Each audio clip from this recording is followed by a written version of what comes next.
Hey, happy Homebrew Wednesday. Just shooting this video a little bit early just so I can get it out there in case I'm busy, because chances are I will be. So first things first, the baby's doing really well. We've had a good couple nights so far, and things are going well, so that's all good.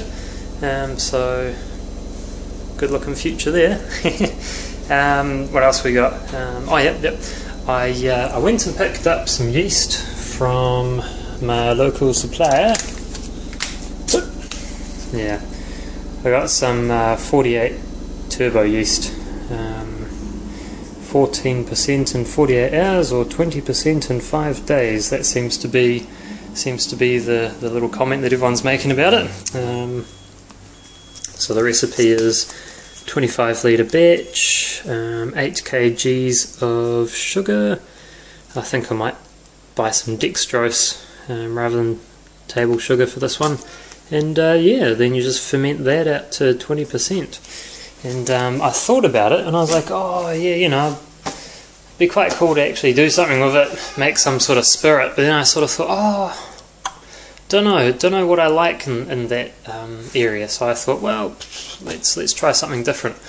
So I got some SodaStream stuff. I don't know how long it's going to last, but I went and picked up the SodaStream Extreme Energy.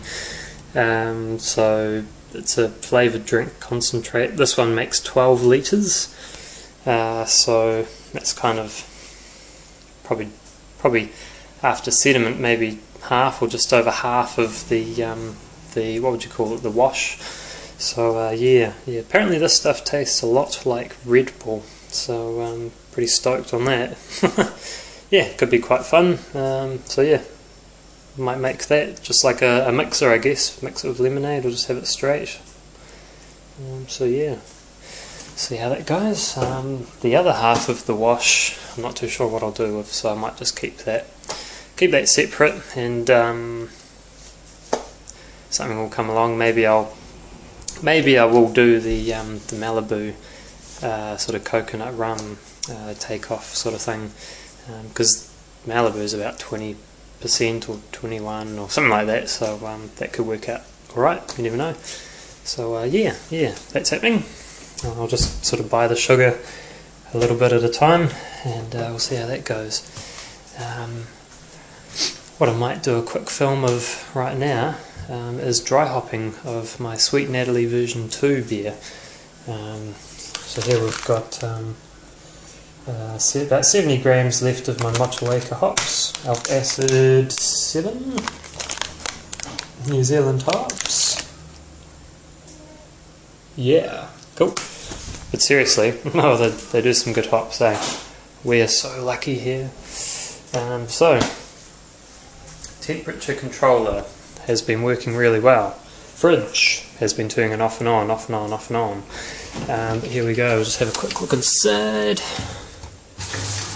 Oh, just turned on, must have got a bit warm. So we're sitting at... oh, I don't know if you can see it, but it's about 19 degrees. So that's working alright. So winning there. Let's get on to dry hopping. We've got the beer here. It has a generous amount of krausen around the side. I can just see it through the fermenter. And we'll lift the lid off and get these hops in here. Real basic dry hopping here. I'm not even going to use a bag. Not that I'm lazy, but because I just don't have one, and I don't really have time to go out and get one. So this is going to be just as good. It'll do the same job. It just means there'll be some hop fragments, and they'll be fine. There's no problem with that. They'll sink to the bottom and will be sweet. So I've already pre-turned this because it's always a pain to open up the first bit. So we'll just get this guy off here and get our hops ready. I mean, this is like the rudimentary dry hopping. This is.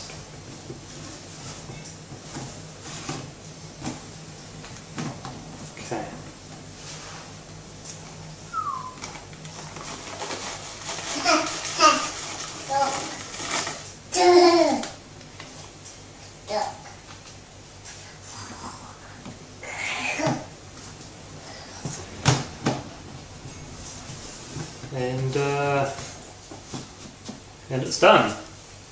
Boom! There you have it. And yeah, hops are just starting to sink down. There's quite a foamy layer on the top. Hey, I'm actually quite surprised. Wicked protection for the beer, man. That's really cool if you can get it like a nice foamy sort of layer on top. Really help protect your beer, even though, you know, the top is all full of carbon dioxide, which is good protection anyway. That extra foamy level is always good. Yep, sinking in. Good job. So yeah, I'll probably whack this back in the fridge and keep it cool for another week or so, I suppose. 70 grams of hops, dry hopping, so it probably doesn't need much more than a week to 10 days, I'd say. I'll wait till next weekend. If I'm busy, then I'll leave it for a little bit longer, but if I have some time, I'll just get it out and we'll rack it off into another container and bottle it. So, going good. The sideways airlock was kind of funny, eh? I mean, you can't fill it up too much, otherwise the sanitized water does look like it sort of flows back in. I don't know if it did. I mean, it may have just, I don't know, it might have evaporated off, but there's not much left in there now, but just enough so that it's forming a barrier. I mean, one of the tubes down here is full, so air's not going back in, so yeah. Oh, good. What else can I say about the beer? I'll just chuck this in the bin.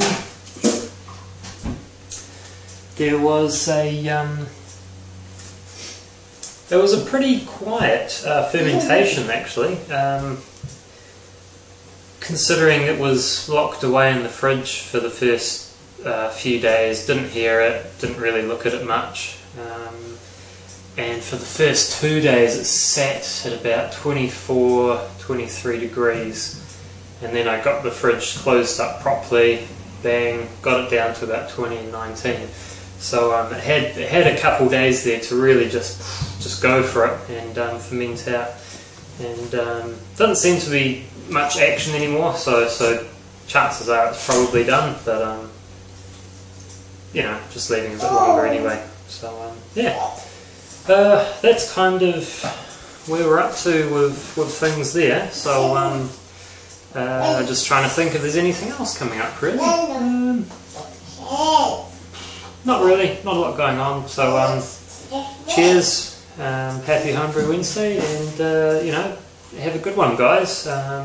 Keep making some good stuff. The videos that you guys are making out there are really cool. I'm quite happy watching those. There's always some really interesting stuff going on.